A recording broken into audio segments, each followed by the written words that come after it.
तुलसीदास के कहानी अगले पार्ट की।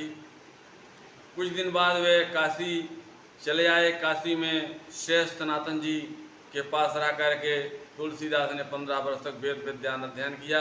आज इस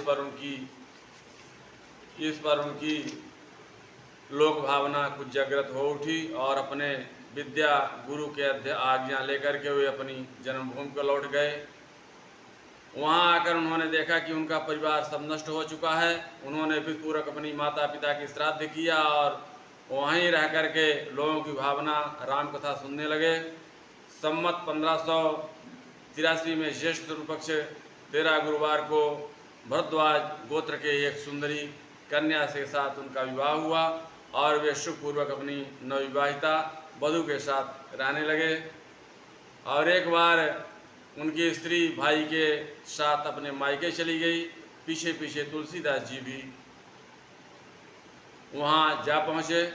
उनकी पत्नी ने इस पर उन्हें बहुत धिक्कारा और कहा कि मेरे इस हाड़ मांस के शरीर को जितनी तुम्हारी आसक्ति है और उसमें से आधी भी यदि तुम भगवान में होती तो तुम्हारा बेड़ा पार हो गया होता। तुलसीदास जी को ये शब्द लग गया और वे एक क्षण भी नहीं रुके, तुरंत वहाँ से चल दिए। वहाँ से चलकर तुलसीदास जी प्रयाग आए और वहाँ उन्होंने गृहस्थ वेश का परित्याग करके साधु वेश ग्रहण कर लिया और फिर तीर्थ पर्यटन करने लगे। काशी पहुँचे। मानसरोवर के पास उन्हें काकभूषुंडी जी का दर्शन हुए और काशी में तुलसीदास जी राम कथा कहने लगे। वहाँ उन्होंने एक दिन और एक प्रेत मिला जिसने उन्हें हनुमान जी का पता बताया। हनुमान जी ने मिलकर के तुलसीदास जी से उसमें रघुनाथ जी का दर्शन कराने की प्रार्थना की। हनुमान जी ने कहा तुम्हें चित्रकूट में रघुनाथ जी के दर्शन होंगे।